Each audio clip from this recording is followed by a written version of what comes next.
The Book of Job, chapter 37.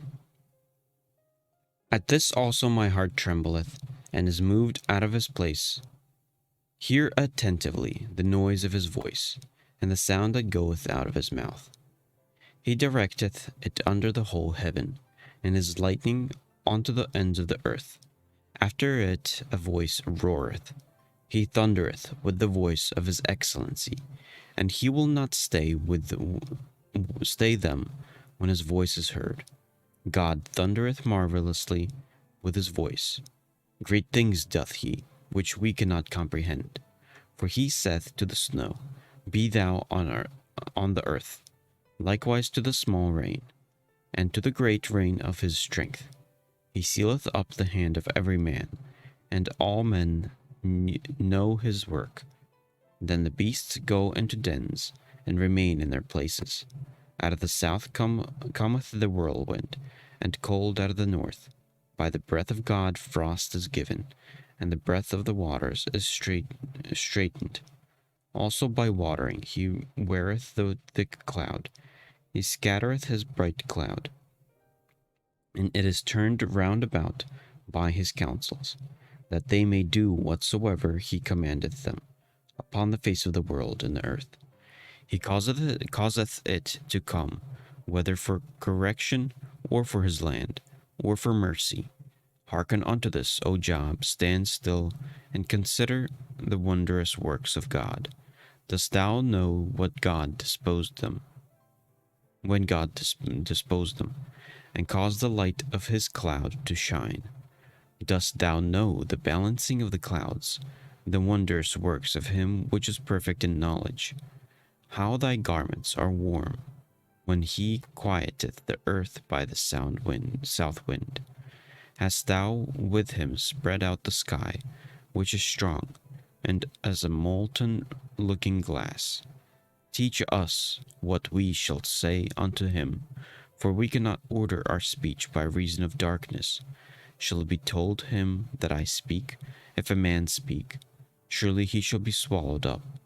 And now men see not in the bright light, which is the clouds, but the wind passeth and cleanseth them. Fair weather cometh out of the north. With God is terrible majesty. Touching the Almighty we cannot find him out. He is excellent in power, and in judgment, and in plenty of justice. He will not afflict. Men do therefore fear him. He respecteth not any that are wise of heart. Chapter 38. Then the Lord answered Job out of the whirlwind, and said, Who is this that darkeneth counsel by words without knowledge? Gird up now thy loins like a man, for I will demand of thee, and answer thou me. Where wast thou when I laid the foundations of the earth? Declare if thou hast understanding. Who hath laid the measures thereof, if thou knowest? Or who hath stretched the line upon it? Whereupon are the foundations thereof fastened? Or who laid the cornerstone thereof? When the morning stars sang together, and all the sons of God shouted for joy. Or who shut up the sea with doors, when it brake forth, as if it had issued out of the womb?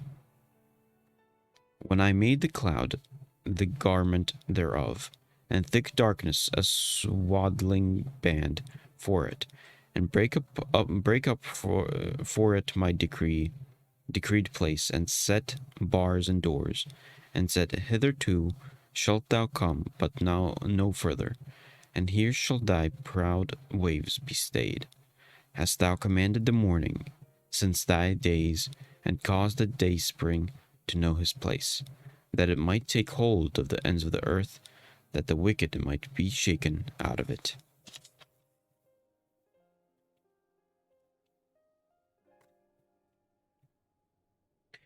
It is turned as clay to the seal, and they stand as a garment, and from the wicked their light is withholden, and the high arms shall be broken.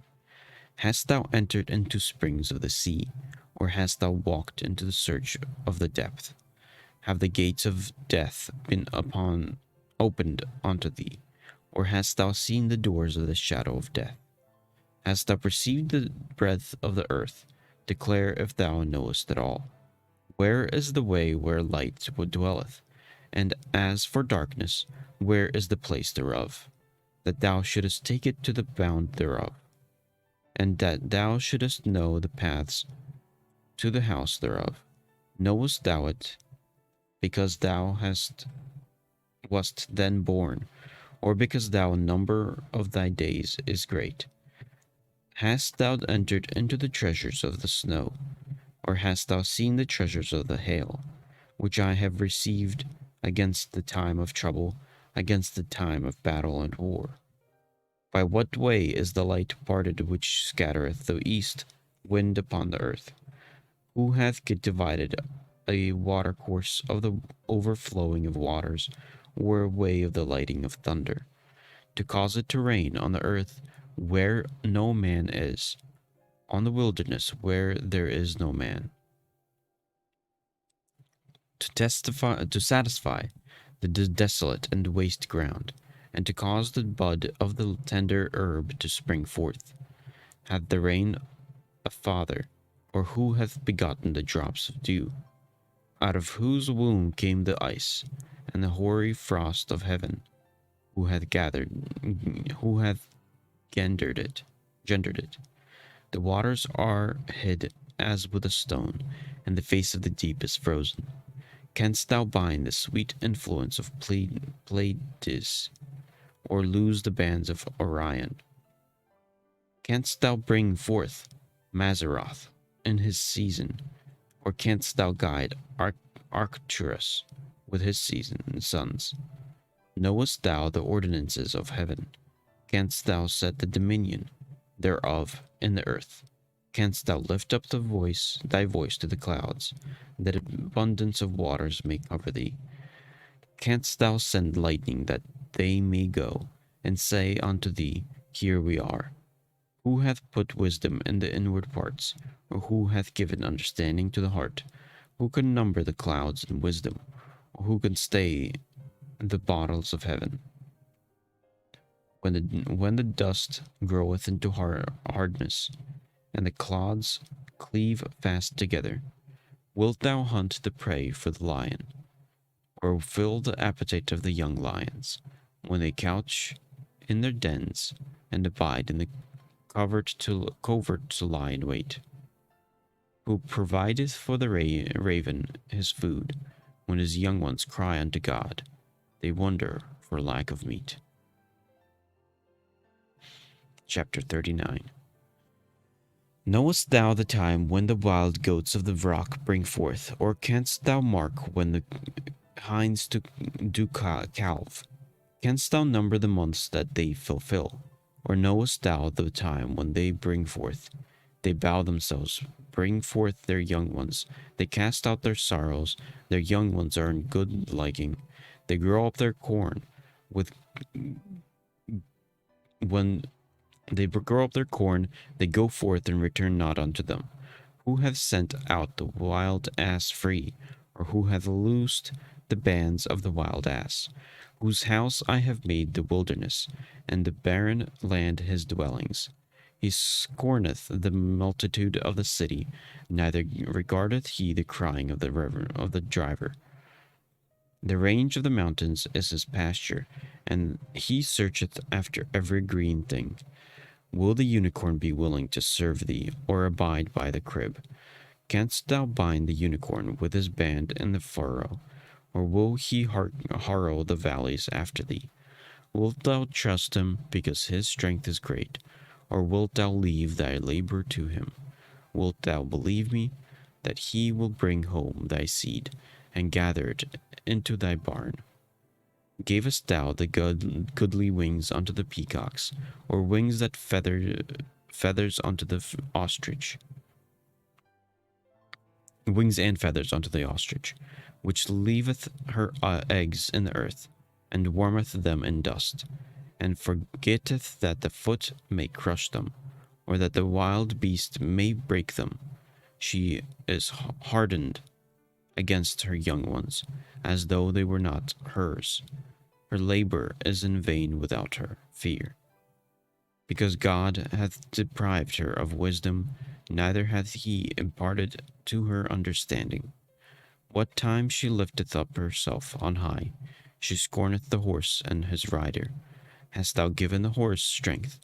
Hast thou clothed his neck with thunder? Canst thou make him afraid as a grasshopper? The glory of his nostrils is terrible. He paweth in the valley, and rejoiceth in his strength. He goeth on to meet the armed men. He mocked at fear, and is not affrighted. Neither turneth he back from the sword. The quiver rattleth against him, the glittering spear and the shield.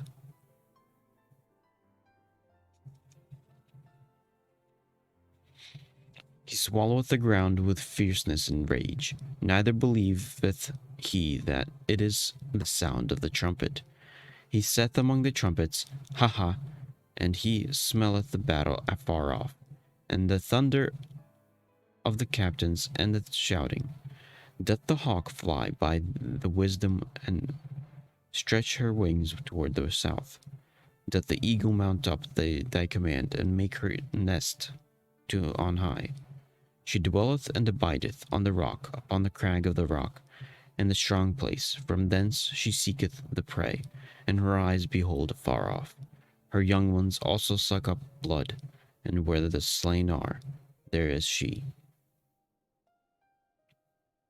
Chapter 40.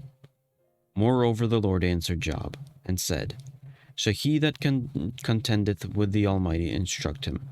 He that reproveth God, let him answer it. Then Job answered the Lord, and said, Behold, I am vile. What shall I answer thee? I will lay mine hand upon my mouth. Once I have spoken, but I will not answer ye twice, but I will proceed no further. Then answered the Lord unto Job out of the whirlwind, and said, Gird up thy loins now like a man. I will demand of thee, and declare thou unto me. Wilt thou also disannul my judgment? And thou condemn me, that thou mayest be righteous. Hast thou an arm like a god, or canst thou thunder with a voice like him? Deck thyself now with majesty and excellency, and array thyself with glory and beauty. Cast abroad the rage of thy wrath. Behold every one that is proud, and abase him. Look on every one that is proud, and bring him low, and tread down the wicked in their place. Hide them in the dust together, and bind their faces in secret. Then will I also confess unto thee that thine own right hand can save thee. Behold now Behemoth, which I made with thee. He eateth grass as an ox. Lo now his strength is in his loins, and his force is in the navel of his belly. He moveth his tail like a satyr, and the sinews of his stones are wrapped together. His bones are as strong pieces of brass, his bones are like bars of iron. He is the chief of the ways of God. He that made him can make his sword to approach unto him. Surely the mountains bring him forth food, where all the beasts of the field play. He lieth under the shady trees in the covert of the reed and fens. The shady trees cover him with their shadow. The willows of the brook compass him about. Behold, he drinketh up a river, and hasteth not. He trusteth that he can draw up Jordan into his mouth. He taketh it with his eyes. His nose pierceth through snares. Chapter 41. Canst thou draw out Leviathan with a hook, or his tongue with a cord which thou lettest down? Canst thou put a hook into his nose, or bore his jaw through with a thorn? Will he make many supplications unto thee? Will he speak soft words unto thee? Will he make a covenant with thee? Wilt thou take him for a servant forever? Wilt thou play with him as with a bird, or wilt thou bind him for thy maidens? Shall the companions me make a banquet of him? Shall they part him among the merchants? Canst thou fill his skin with barbed irons, or his head with fish spears? Lay thy hand upon him, remember the battle, do no more. Behold, the hope of him is in vain. Shall not one be cast down even at the sight of him? None is so fierce that dare stir him up. Who then is able to stand before me? Who hath prevented me, that I should repay him? Whatsoever is under the whole heaven is mine. I will not conceal his parts, nor his power, nor his comely proportion. Who can discover the face of his garment, or who can come to him with his double bridle? Who can open the doors of his face? His teeth are terrible round about.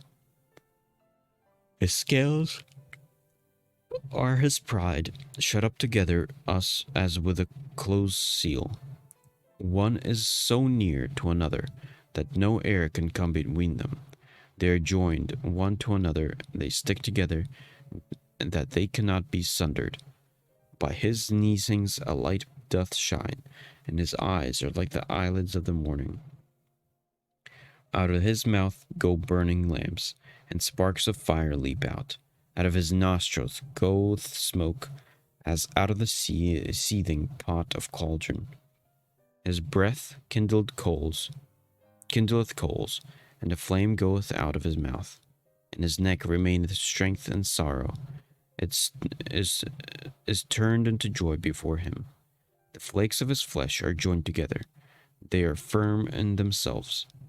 They cannot be moved.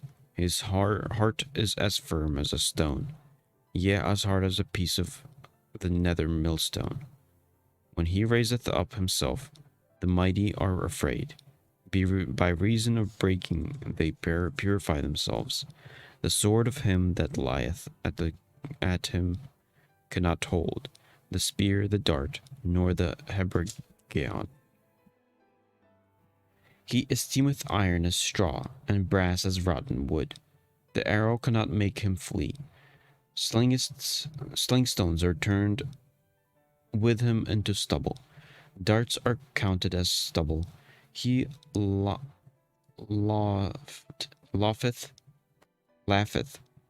at the shaketh of the spear. Sharp stones are under him. He spreadeth a sharp pointed things upon the mire. He maketh the deep to boil like a pot. He maketh the sea like a pot of ointment. He maketh a part to shine after him. One would think the deep to be hoary. Upon earth there is not his like, who is made without fear. He beholdeth all high things. He is a king over all the children of pride. Chapter 42. Then Job answered the Lord and said, I know that thou canst do everything, and that thou can be withholden from thee. Who is he that hideth counsel without knowledge? Therefore have I uttered that I understood not, things too wonderful for me, which I knew not. Here I beseech thee, I will speak. I will demand of thee, and declare thou unto me. I have heard of thee by the hearing of the ear, but now mine eye seeth thee. Wherefore I adore myself, and repent in dust and ashes. And it was so that after the Lord had spoken these words unto Job, the Lord said to Eliphaz the Temanite, My wrath is kindled against thee, and against thy two friends, for ye have not spoken of me the thing that is right, as my servant Job hath. Therefore take unto you now 7 bullocks and 7 rams, and go to my servant Job, and offer up for yourselves a burnt offering, and my servant Job shall pray for you. For him will I accept, lest I deal with you afar your folly, in that ye have not spoken of me the thing which is right, like my servant Job. So Eliphaz and the Temanite And Bildad the Shuhite and Zophar the Naamathite went and did according to the Lord, as the Lord commanded them. The Lord also accepted Job. And the Lord turned the captivity of Job when he prayed for his friends. Also the Lord gave Job twice as much as he had before. Then came there unto him all his brethren and all his sisters, and all they that had been of his acquaintance there before, and did eat bread with him in his house. And they bemoaned him, and comforted him over all the evil that the Lord had brought upon him. Every man also gave him a piece of money, and every one an earring of gold. So the Lord blessed the latter end of Job more than his beginning, for he had 14,000 sheep, and 6,000 camels, and 1,000 yoke of oxen, and 1,000 she-asses. He had also 7 sons and 3 daughters, and he called the name of the first Jemimah, and the name of the second Keziah, and the name of the third Keren Hapuk. And in all the land were no women found so fair as the daughters of Job, and their father gave them inheritance among their brethren. After this lived Job 140 years, and saw his sons and his sons' sons, even 4 generations. So Job died, being old and full of days.